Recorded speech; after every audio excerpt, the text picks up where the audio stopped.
No mundo tereis aflições, mas tende bom ânimo. Eu venci o mundo. João capítulo 16, versículo 33. Jesus nos mostra nessa pequena frase que nós não estamos isentos de problemas, de aflições, de angústias. Faz parte da nossa evolução.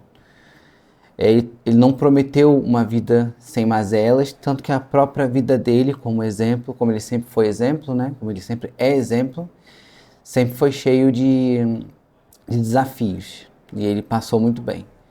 Mas ele prometeu também que estaria conosco nessas aflições, nesses problemas, e ele afirmou que nós sairíamos vitoriosos se perseverarmos, né? Então, meus amigos, com essa frase, eu começo nosso evangelho desta semana, rogando ao nosso Mestre Jesus que nos acompanhe e que, como é a primeira vez que nós nos vemos, eu desejo um feliz 2026 para vocês, que seja um novo ciclo, um ciclo de paz, de muita saúde, que vocês consigam com determinação e certeza lembrar, né, que o Pai nos ampara em todos os momentos. Então, para nos fortalecer nesse começo de ano, a gente escolheu esse tema, que é a esperança, né, que vai tratar sobre a esperança, porque ela é um dos alicerces do cristianismo, ela é invencível, tudo morre, tudo passa e ela não, né? Ela é filha da fé e a esperança é o que nos dá motivo para seguir nessa tempestade que é a nossa evolução, né? Então, para nos oferecer um abrigo nessa tempestade, vamos começar fazendo a nossa prece, rogando ao nosso Mestre Jesus que nos acompanhe não só hoje, mas durante a semana, pedindo aos nossos mentores espirituais que nos aconselhem, que nos intuam durante a semana, nos protejam do perigo que nós vemos, dos perigos que nós não vemos, e sempre somos gratos por tudo, pelo bem e pelo aparente mal que nos passa durante a vida. Peço também, Senhor, aquelas pessoas que estão em casa, que estão aflitas, seja pelo desemprego, seja pelas desavenças em relação aos familiares, seja pela saúde, que talvez não esteja como a contento. Peço, Senhor, que ampare todas essas pessoas. Lembrem de que as pessoas, que todos nós, né, na evolução, precisamos e devemos exercitar a esperança. Que a esperança é como uma tempestade, que é uma luz que aparece na tempestade, nos guiando, nos fortalecendo, sempre em prol da nossa própria evolução e fortificando a nossa fé no nosso Pai, que sempre nos ampara e nos protege, sem exceções. Então, nosso tema de hoje, como eu falei, é esperança. A gente vai ler só um segundinho.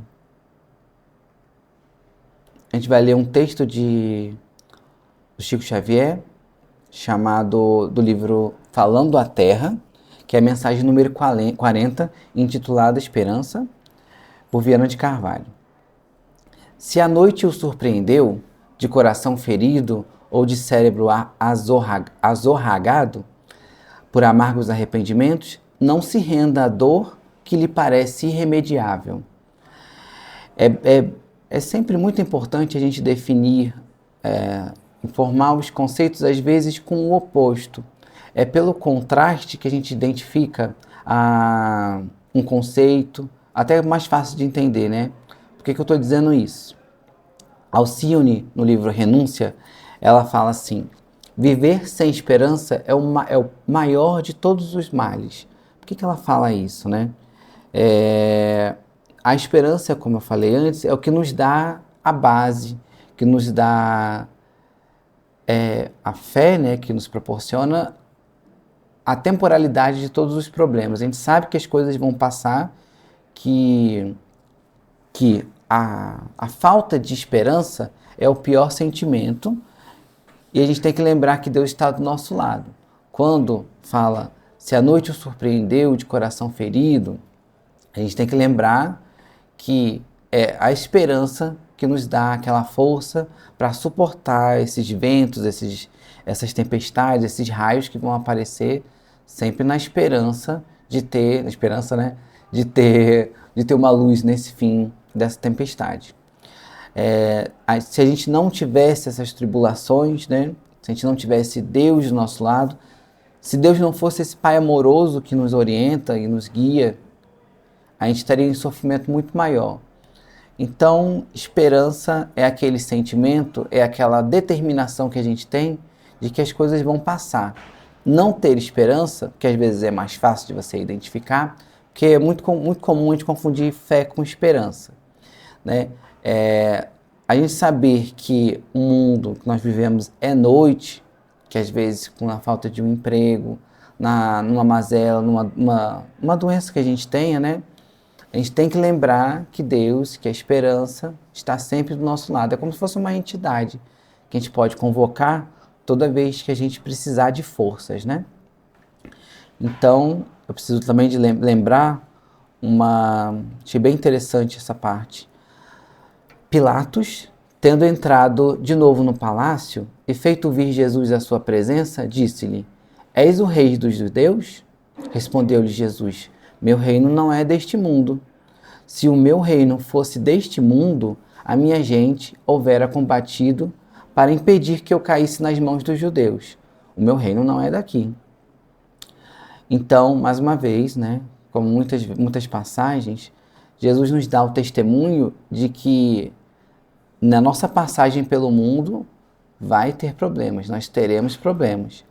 Só que lembrem-se, né, o reino, o verdadeiro reino, o reino espiritual, não é este que nós vivemos.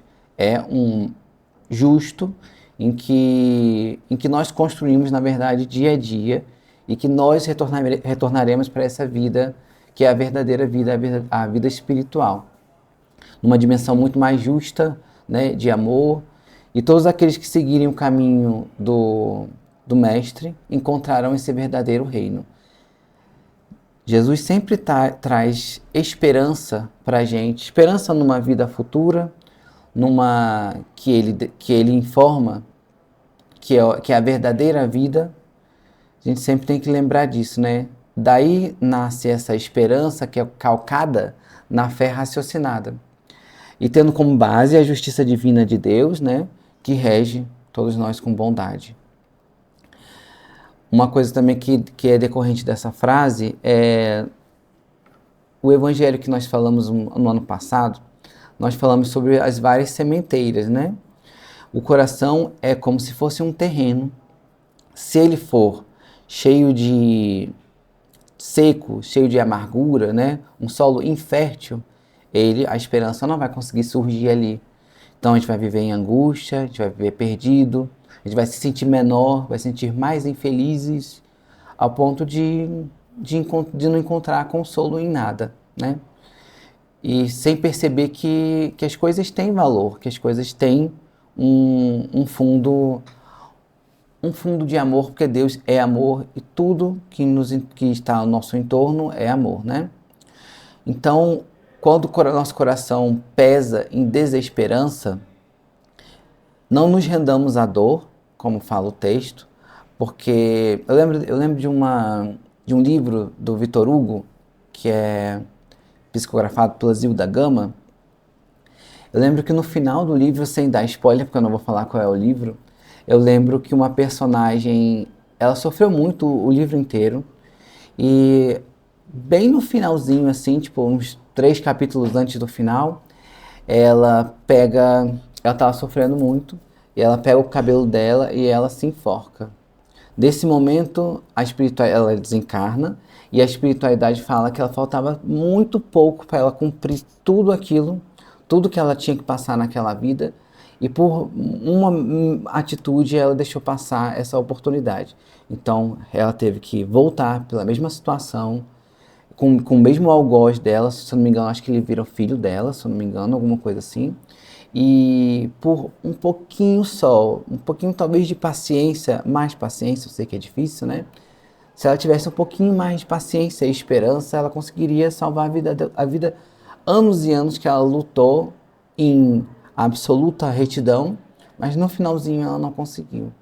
Então, eu espero, né, que a gente use um pouco de paciência, lembrando sempre que a esperança tem que ser calcada na fé raciocinada, a fé raciocinada de que Deus sempre é amoroso e sempre vai nos auxiliar para a gente passar por essas tribulações. Continuando o texto.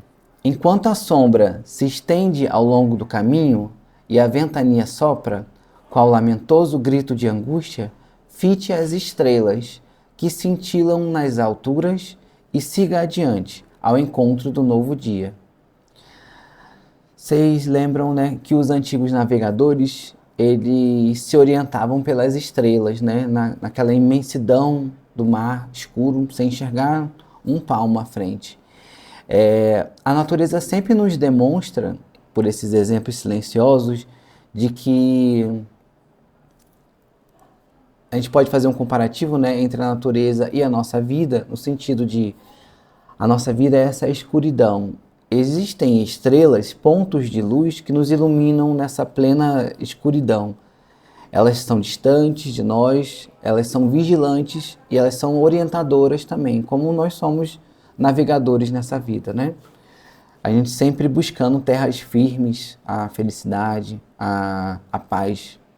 Então, fitar estrelas, como fala o texto, é a gente olhar para o alto, a gente até deixar de olhar um pouco para a gente mesmo, a nossa própria dor e para o nosso próprio desalento e elevar o nosso pensamento. Lembrar que existem seres de luz que nos orientam e nos guiam e sempre estão lá apesar da escuridão. A gente tem que sempre também lembrar que nós nunca estamos sozinhos. É quase um exercício diário que a gente tem que fazer, de que perceber que Jesus foi uma estrela cadente, né, que desceu para trazer o seu conhecimento e sua luz, mas também há outras luzes que descem em nome de Deus para iluminar o nosso caminho. Todo mundo precisa de ajuda, todo mundo precisa lembrar que é falho, que está aqui no planeta e precisa de ajuda. A gente lembra de Simão Cirineu, ou Simão de Cirene, né? Que ajudou o nosso Cristo a carregar a cruz, mesmo que momentaneamente. Então, até aquele que é o ser mais evoluído e mais bondoso e amoroso que o nosso planeta já teve a honra de receber, ele recebeu ajuda, mesmo que momentânea, né? Então, por que a gente não poderia receber a ajuda dos seres espirituais, daqueles seres que nos guiam, que nos orientam? Se o Cristo, que em tese, né, não precisaria dessa ajuda, por que a gente também não poderia pedir também ajuda? Deus não ia negar auxílio. Às vezes esse auxílio, esses pontos de luz na nossa vida, não são como tão evoluídos quanto Jesus, mas também são seres que nos iluminam, que nos orientam. Podem ser profissionais, podem ser amigos, pode ser algum familiar, pode ser uma leitura edificante que você tenha lido, que despertou o seu conhecimento, deu um insight para você e você percebeu que aquele era o caminho certo, ou, enfim, orientando, né, a sua navegação. O evangelho, pode ser o olhar de um amigo, enfim. Luzes sempre vão existir nessa escuridão que a gente pode chamar a vida, né? A gente só tem que lembrar de que uma hora é cíclico. Uma hora chega a noite e outra hora o dia vem e ilumina, mas a gente sabe que isso é cíclico, né? É para fortalecer até a nossa fé. Então, lembrando também do Evangelho, no prefácio do Evangelho diz assim, segundo o Espiritismo, Evangelho segundo o Espiritismo: os Espíritos do Senhor, que são as virtudes dos céus, qual imenso exército que se movimenta ao receber as ordens do seu comando, espalham-se por toda a superfície da terra, e semelhantes a estrelas cadentes, vêm iluminar os caminhos e abrir os olhos aos cegos. Olha que interessante, meus amigos. Até o Evangelho, né, fala no prefácio que dessas luzes que descem, que vêm do céu à terra, para iluminar o caminho dos homens, né? A gente sempre tem que lembrar de que nós nunca estamos à mercê de nós mesmos. Por que Deus ia colocar a gente no planeta Terra, jogar a gente aqui para evoluir sem nenhum auxílio? É como se a gente fosse para uma prova e a gente não tivesse estudado antes. Ou não tivesse um livro que a gente pudesse verificar as respostas ou alguma coisa assim. A gente precisa ter auxílio, senão a gente estaria fadado a errar. E Deus, como Pai amoroso, quer que nós consigamos evoluir e aprender. Então esses seres, eles descem para fortalecer a nossa esperança, nosso amor, a nossa fé. Não tem nada mais bonito do que um professor dentro da sua esfera, né? De novo, eu lembro de Alcione em Renúncia, bem no comecinho do livro, é uma passagem lindíssima, que a gente entende que ela está saindo das esferas superiores, que é onde ela mora, ela estuda arte lá, e ela está descendo à Terra, que eles chamam de zona sombria, né, nebulosa, para poder auxiliar o Pollux, que é o amor da vida dela lá. Então, é interessante como eles descem realmente como estrelas até o nosso planeta, né, até a nossa esfera, para poder nos auxiliar. Eles poderiam muito bem ficar lá, num reino que seria o que nós achamos que é o paraíso, né, que nós dizemos que é o paraíso, para poder, em vez de ficar aqui na Terra, em vez de vir aqui na Terra. Muitas pessoas, inclusive, acham que felicidade é isso. É o paraíso eterno em que você vai sempre usufruir de tudo de bom e lá vai ficar eternamente. Não adianta a gente ficar no céu, no paraíso, se alguém que a gente ama está sofrendo. Então, felicidade mesmo é quando todos nós, ou todos que nós amamos, conseguem usufruir dessa felicidade também. Então, em relação a buscar o alto, né, olhar para o alto, o texto continua. Não pode? Tremem-lhe os pés sob o fardo da aflição? Enrijeceram-se-lhes as fibras da alma e não consegue nutrir um novo sonho?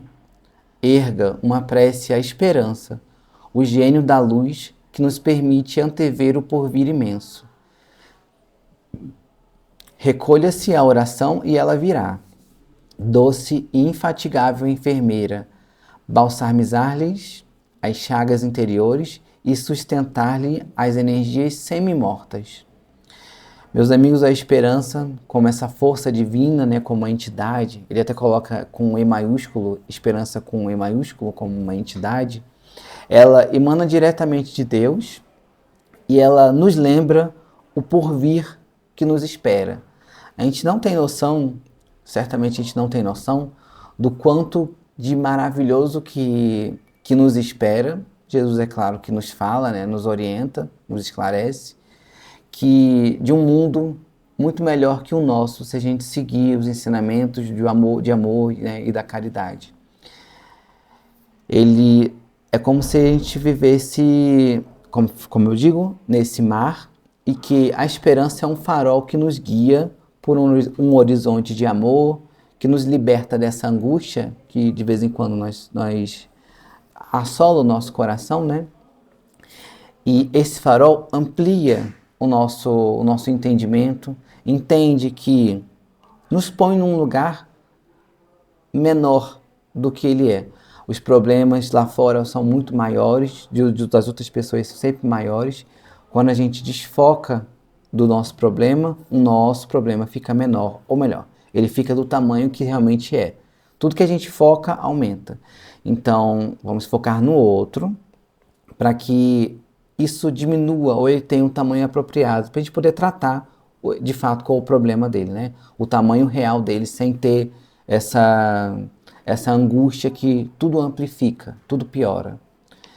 Então, como em Coríntios capítulo 2, versículo 9, fala assim: mas como está escrito, as coisas que o olho não viu e o ouvido não ouviu e não subiram ao coração do homem, são as que Deus preparou para os que os amam. Mais uma vez, Jesus lembrando do quanto que não é nem narrável a gente dizer o que nos espera.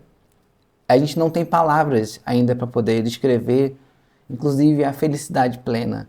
A gente não tem muitas palavras para descrever esse novo reino que nos espera.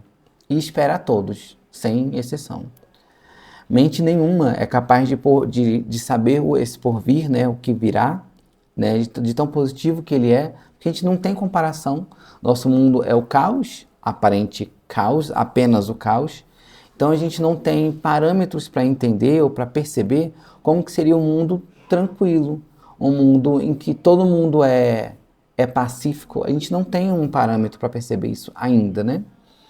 Então nós também já deixamos essa fé cega, essa fé baseada apenas no acreditar e entender que esse mundo que nos espera é decorrente de um Pai que é todo amor, que é todo bondade e é todo justiça. Então, tenhamos fé, tenhamos esperança de que essas atribulações, né, elas também vão passar. Tudo que é de ruim vai passar, né? Continuando. Atenda-lhe o apelo carinhoso e prossiga sem desfalecimento. A prece que ele se refere nos dirá o caminho, vai ser a nossa bússola nessa tempestade, né? Nesse mar revolto. Acalma teu coração, que o dia já vai raiar. Trabalha e espera. Essa esperança que nós temos que cultivar, né? Que regar todo dia, porque necessita de manutenção, né? Principalmente pelo estado nosso evolutivo, ela é fortificada pela prece. Toda vez que a gente precisar, que a gente sentir que a angústia está invadindo o nosso coração, faça uma prece, sem desfalecimento, como fala o texto aqui, né? Haverá um apelo amoroso, é a consciência também dizendo, e os nossos seres espirituais que nos orientam, né? Nossos bons seres. Eles vão dizer qual o caminho que a gente tem que seguir. Nem que seja para e espera. Trabalha, que um dia o sol vai raiar e essa tempestade vai passar. É bom a gente exercitar esse tipo de certa forma, uma intuição que aparece normalmente em momentos de prece, né? Não o embote, o entorpecente elixir da inércia, ou o fel corrosivo do sofrimento. Aceite as sugestões do gênio amigo e reflita, como a gente comentou, né? A prece vai aparecer como uma forma de fortalecer a nossa esperança e vai vir, a gente sabe, no fundo do nosso coração, uma mensagem vai aparecer, nem que seja a de que espere que o sol já vem, trabalha que o sol já vai raiar, né? Então, nessa frasezinha, o que ele diz, né? Para a gente não deixar, a gente não fazer a prece ou ter esperança no sentido de ser inerte. Não, eu tenho esperança de que aquilo vai acontecer. Não deixa a inércia invadir o coração. É para trabalhar. É esperar. Esperança não é apenas esperar. É esperar, também trabalhar, é confiar em Deus, é usar a fé, a pequena fé que a gente tem, para perceber com serenidade e sabedoria qual decisão na vida a gente tem que tomar. Então, continuando a reflexão, ele fala: sentirá no próprio coração dores maiores que a sua, os pavores dos grandes infelizes, as úlceras cancerosas de milhões que até agora você não conseguira ver. Já foi falado um pouquinho mais atrás, como que é bom, né, a gente tirar um pouco o foco da nossa dor. A gente não é uma questão de medir dor nenhuma. Tiremos o foco um pouco de nós mesmos para auxiliar o próximo. Quando a gente auxilia o próximo, assim como lembro de Francisco de Assis, né, na oração, procuremos mais consolar que sermos consolados, compreender do que ser compreendido, amar que ser amado, pois é dando que se recebe. Não seria bastante lógico na justiça divina, quando a gente auxilia, de alguma forma, às vezes não necessariamente com a mesma pessoa, mas a gente receber isso em troca? Às vezes é a espiritualidade que vai nos dar uma intuição de alguma coisa, de alguma atitude a seguir, ou vai mudar drasticamente o que era um céu totalmente fechado, abre para um sol completamente iluminado e você consegue seguir. Então, às vezes nós tiramos um pouco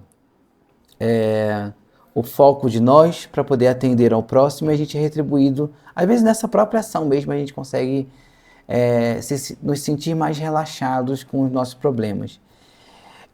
Um comparativo que eu achei bem interessante o problema é como se a gente estivesse segurando uma barra de metal e essa barra de metal estivesse muito quente. A gente continua segurando dela, ela queima a nossa mão, continua queimando e a gente não larga. Quando a gente larga para atender outra pessoa, ela continua queimada, mas a dor é menor.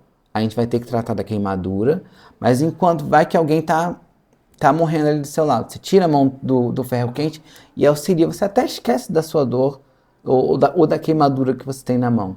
Então você consegue até lembrar que, peraí, eu não preciso ficar apertando, não preciso ficar pegando esse ferro quente aqui. Existe uma vida além dessa dor. Então a gente começa a despertar e seguir um caminho até que é o que da própria espiritualidade, né? Que é do espiritismo. Lembrando que a caridade ela é libertadora, não só das nossas dores, mas também dos outros, né?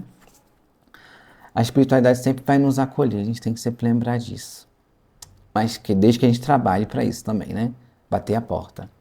Então, inefável consolo baixará do céu sobre a sua dor, aquietando-lhe a ânsia, inexprimíveis sentimentos desabrocharão em seu espírito, e seus braços se abrirão para acolher as ignoradas mágoas dos seres mais humildes da terra. Nem todos sabem avaliar essa virtude celeste. Muitos a transformam em vinagre da impaciência ou em tortura mortal, convertendo-lhe a bênção em estilete de enfermidade. A esperança, né, meus amigos, tem que ser marcada pela perseverança, pela fé e pelo trabalho. Muitas pessoas reduzem o campo da esperança, né, como apenas uma espera. Não é uma espera, porque a gente não pode agir na inércia. A gente não pode ter a inércia na esperança. A gente tem que ter fé, a fé trabalhada, para que essa situação se resolva. Estudar, trabalhar, nós termos fé e sempre confiar.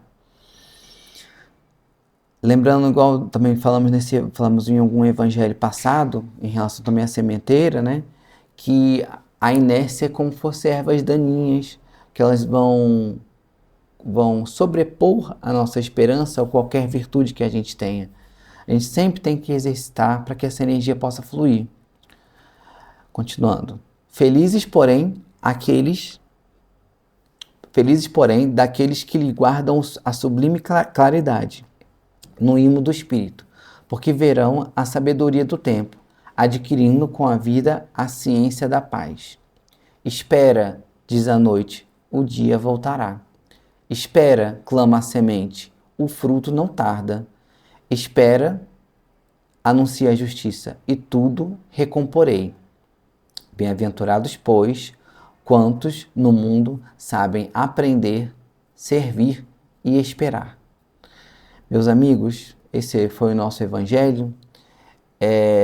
Nós lembremos sempre nos momentos de escuridão, né, de tempestade, naquele nosso mar revolto que todos passamos, é normal que nós passamos por isso, né, para nos fortalecer, que há bálsamo para toda dor.